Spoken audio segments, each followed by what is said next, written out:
Hello, everybody. Enigma Topics here. I figured I'd pop in and do a quick little video for you all. It's been a little while since I've posted any thoughts, and now the world is changing, or seems to be changing a little bit, and I'm getting calls and I'm getting stopped, by strangers. And so I figure I might want to come out here and share a little bit with you all. So, here we go. One of my friends said all markets are manipulated. And that's a saying that's he probably learned from someone else. But just the fact that markets have a open, and this is for the legacy people.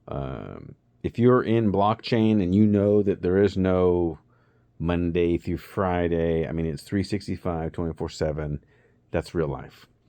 And so to be in this moment in life, 2024, going into 2025, where we still think that there's markets that open and close, it's a farce.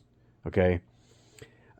Yes, the grocery store opens and closes, and things that need people and walls and lights on for business to happen, sure. But in all reality and truth about the way the world economy works, has nothing to do with Monday through Friday 9 to 5. That's for you. For me. That's for the people they don't want in the markets. There's this window that you can come in and you can do a little bit. And you need some other people to help you, and they all got to say yes. And no. What's coming right now, and what's been here for a long time, actually, and just only people that cared about it or wanted to do anything with it would do it. So DLT, Distributed Ledger Technology, is a technology where you basically handing out the receipts. It's just every single moment anybody annotates in the receipt a move of value. Every single system in the world updates its record to match the living receipt. Has the current copy of the receipt. It is amazing. And the power is exponential. Let me go on a tangent here for a second. I have a very close, lifelong friend of mine that came back into my life after I did the crypto thing for a few years, and said, "Hey, let me hear about crypto." I told him everything I could tell him, and they went off to the races, and they're doing their own thing. And they've been upset for quite a while because they didn't, do the things that they were told to do, learn what they're buying, and understand all of it.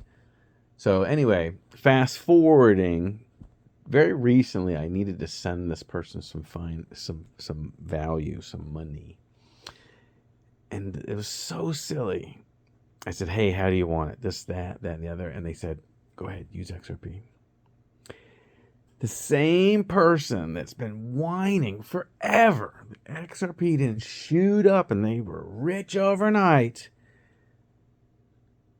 believes and understands the technology so much that when they needed that value to be moved, and they want it moved fast and right away, they said, "Hey, use that thing that they know is the best thing that ever existed to do value exchange or transfer." So anyway, I just thought it was quite telling, as it's happened of quite a few times, that people that cry about a purchase price at a current moment about a technology they know nothing about, and then say, "Go ahead and use that."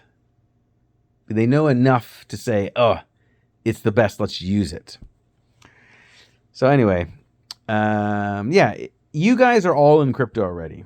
If you're using Zelle, if you're using PayPal, if you're using Venmo, if you're using Robinhood, if you're using any single technology that you click and you say, give me my money now, and in 30 to 60 seconds, the money is moved. Welcome to blockchain. Welcome to DLT, distributed ledger technology. It's very simple. It's an open ledger that all users have equal stake in. Genius. There's a push. I'm going to transition now here. There's another little shift here. There's a push system and a pull system. We're currently in a pull system. You give somebody permission to come into your bank account and take out of it. I bought a coffee. Here's our transaction. Now for the next 7 days, our two banks will figure this out, and you're going to get my $3.75, or coffee today is, $7-12, whatever. You'll get it in 7 days. My coffee's right now. The merchant is happy because they have the transaction recorded through a POS, point of sale, and in that moment there's an instant, and then there's all this structure, liability, blah blah blah blah. But value no longer, and since blockchain was presented to the world, Bitcoin was the beginning, presented to the world, you haven't needed the paper. The little pieces of paper, they're absurd. Little coins, absurd. They hold no value. The coins, if they have raw materials in them, then yes, they hold value. The precious metal, but we stopped using precious metal bullion in our coinage a long time ago. The paper, its value is exactly what it is, a note. We could write on it, we could burn it to keep warm. Other than that, you no longer need a physical currency system. And all actuality, that's why they're getting rid of the physical currency system. There's too much slippage. They don't mind the slippage for us. The slippage for us ends up in their hands in the physical sense, the physical currency system. But on blockchain, there's no slippage. Everything is seen, everything is known from the beginning to end. And it's a way better system. So blockchain is a push system. I have $10 in my pocket. I'm buying a coffee. The coffee's $7. I'm going to push out of my wallet. I'm going to push out of my control, out of my custody. That's a different word. It means something a little bit different, but it is very important here. To the merchant, right? The transaction is done, and when I hand it in a cash settlement, in a cash deal, the deal's done. So that's settled. That's settlement. People don't care about that. It means nothing to the masses, but it is absolutely one of the most important things ever to do with what's going on with money right now. Blockchain isn't for you to buy milk or buy a car, and everybody's like, oh, what can I buy with it now? What can I buy with it is the most absurd opinion, but that's for a different video. Sorry. I love that when people say, what can I buy with it? Who will accept it? Don't worry, it's not for you. By the time you understand enough about it, you'll still be right where you are. Just earning dollars and spending dollars. Well, they won't be dollars, they'll be CBDCs. There's no opinion that's going to keep you out of CBDCs. I don't mean to make these bold claims audacious or upset anybody. And if you're still with me, please hit a like, subscribe, and give us a follow. Leave us a comment. Nothing here is financial advice. It's all for entertainment and education purposes. But yeah, in a push system, you couldn't lie. You either have 100 in the bank to spend now, or you don't. You're at the register. I want to spend 100. Push it out. We're ready to receive, sir. It's coming, don't worry. You can't fake it. The checks in the mail, that's gone. Those days are long gone. Everybody still likes checks. It's another version of lag in the system. I was at the ATM the other day, and which is really funny, and taking a deposit, and my bank gives me the ATM fee charge right back, which is insane that we've been conditioned to pay money to take out money. Absolutely insane. I'm listening to a person in the other lane deposit a check, and they're like, "When will the funds be available? I need these." And I'm just like, it just makes me giggle. When will the funds be available is so absurd. They're available now. They just don't give them to you. They lie and say, "Oh, we need to check." No. If it's a personal check, sure. To a certain extent, I could write any blah, blah, blah, blah on the personal check and hand it in. And then they would need to verify the funds. But they can verify them instantaneously when you run the check. But past personal checks, oh my God, it's absurd. You get a payroll check, any check from any organization of mass,